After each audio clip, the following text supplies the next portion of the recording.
안녕하세요. 친절한 제스입니다. 이번 주 한눈에 보는 미증시 시작해 보도록 하겠습니다. 오늘 진행할 내용은 이와 같고요. 바로 시작해 보도록 하겠습니다. 먼저 지난 금요일 3대 지수는 하락했습니다. 다우존스 지수가 0.86%, 나스닥 종합지수가 1.53%, S&P 500 지수가 1.26% 하락하면서 지난 한 주 약세를 지속했는데요. 지난 한 주 핵심 키워드는 중동 지역 지정학적 리스크가 지속됐고, 제롬 파월 연준 의장의 외파적 발언, 그리고 3분기 실적 발표로 요약될 수 있겠습니다.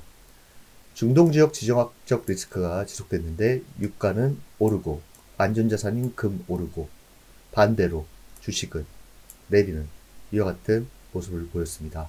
또한 19일 제롬 파월 연준 의장의 외파적 발언으로 인해서 10년물 국채 수익률이 5% 근접하는 모습 보이면서 주식시장에 하방 압력을 주었고요. 실적 발표는 혼조세를 보였습니다. 빅테크의 첫 단추를 끼웠던 테슬라의 경우 어닝 쇼크로 목요일 9.3%나 하락하는 모습을 보였고요. 넷플릭스 같은 경우에는 어닝 서프라이즈로 16.05% 상승하는 모습을 보였습니다. 20일 금요일에는 미 지역 은행이 저조한 실적을 보이면서 폭락하는 모습을 보였습니다. 지난 한 주는 반도체 업종이 약세를 보였는데요. 미국의 대중 반도체 추가 제재로 인해서 엔비디아가 8.96%나 주간 하락을 보였고, 필라델피아 반도체 지수가 3.96% 주간 하락하는 약세의 모습을 보이면서 기술주 전반의 약세를 주도하였습니다. 주요 지표 추이 보시면 빅스지수가 20 위로 올라오면서 증시가 조정을 보였고요. 눈에 띄는 것은 비트코인이 3만 달러 저항선에 근접했다는 점입니다.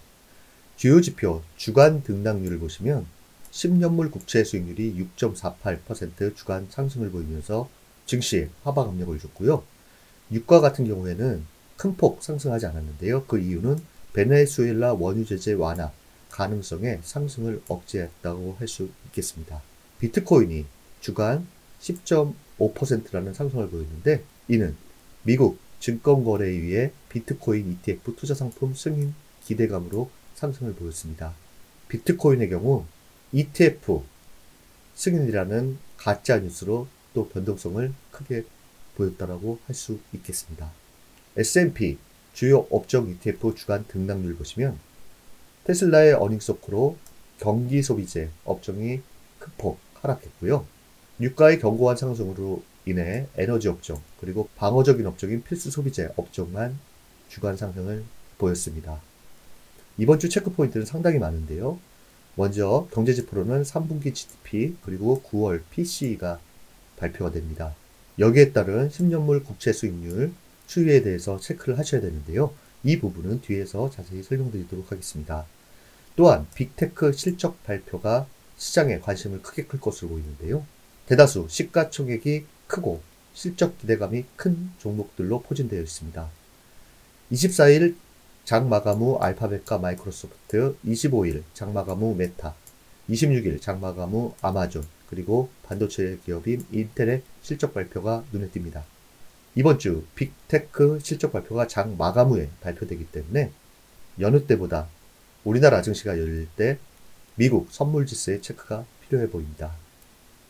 기술적으로는 S&P 500, 200일 이평선 지지 여부, 이 부분은 미 차트 분석가 의견을 통해서 말씀드리도록 하고요. 중동 지정학적 리스크 소화 여부가 중요한데, 이 또한 유가와 금 가격 추이 지속적으로 체크해야 될 것으로 보입니다. 이번 주 체크 포인트 좀 더 자세하게 들어가 보도록 하겠습니다. 먼저 3분기 GDP 잠정치가 10월 26일 목요일날 발표가 되는데요. 이전치가 2.1%였는데 예상치가 4.1%로 강한 성장률을 보일 것으로 보이는데요.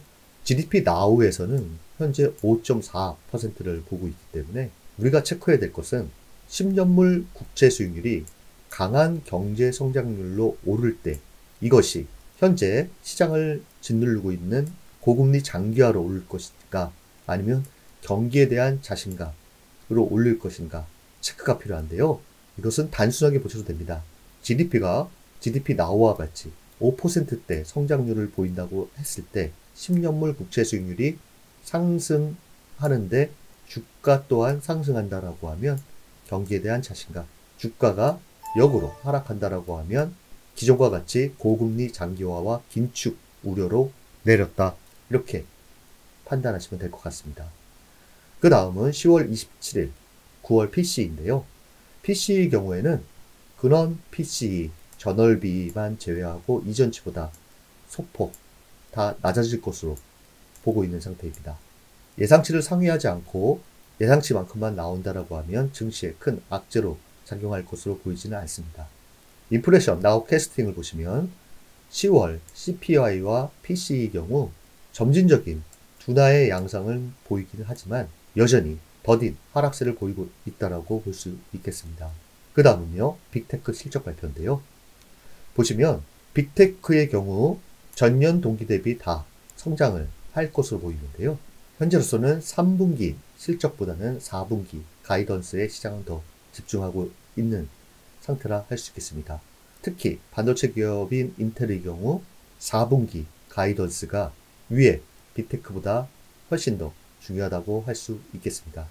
현재 악재에 대한 내성이 조금씩 생기는 와중에서 이 빅테크 실적 발표가 상승 모멘텀이 될지가 이번 주에 가장 큰 관건이라 할 수 있겠습니다. 그 다음은 시장에서 주목하는 것들인데요. 하나둘 빠르게 진행해 보도록 하겠습니다. 먼저 우리가 계속 추이를 봐야 될 것은 10년물 국채 수익률입니다. 현재 5%대 근접을 하고 있는데요. 기술적으로 1차 타겟인 5%에 도달을 했고 그 다음 타겟은 5.25를 주로 기술적으로 보고 있는 상태입니다. 5.25%까지 오른다라고 하면 거기서는 강한 저항에 직면하고 하락세를 보일 것이라는 게 일반적인 의견이고요. 이번 한 주도 국채 수익률과 주식시장의 역상관관계가 지속적으로 이루어지는지 아니면 깨지는지 체크하시면 주식시장을 바라보는데 상당히 좋을 것으로 보입니다. 그 다음은요, 유가입니다. 유가의 경우 90달러 안착이라는 것은 증시에 좋지 못할 것으로 보이고요. 94달러의 돌파 및 안착은 시장에서 100달러 이야기가 나오면서 시장을 압박할 것으로 보이기 때문에 지금 가장 안정적인 모습은 84달러 전후와 90달러 이 사이에서 움직이는 것이라 할 수 있겠습니다. 그 다음은 금입니다. 금은 2000달러도 찍었습니다. 현재 1994달러를 기록 중인데요. 지난주 말씀드린 것처럼 2000달러의 안착은 중동 지정학적 리스크가 지속적으로 반영되고 있다. 이렇게 판단하시면 될 것 같습니다. 현재 중동 지정학적 리스크는 지난주 말씀드린 것처럼 유가와 금의 추이로 판단하셔도 무리가 없어 보입니다. 그 다음은요, 빅스지스입니다. 지난주 빅스지스가 20을 돌파하면 조정이 좀 더 커질 것이라고 말씀을 드렸었는데요. 20을 기준으로 20 아래로 내려오는 것이 중요하고요. 200일 이평선을 깨고 내려온다라고 하면 증시는 강함을 보일 것이다. 이렇게 생각하시면 될 것 같습니다.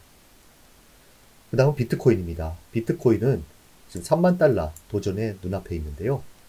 가장 최대 저항인 3만에서 3만 2천 달러 이 부분 돌파 여부가 중요하고요. 이 강한 저항을 어떻게 뚫을 것인가가 상당히 중요하다고 할 수 있겠습니다. 3만 2천 달러의 돌파 및 안착은 비트코인이 큰 폭 상승하는 계기가 될 것이다 라는 것이 대다수 의견이고요.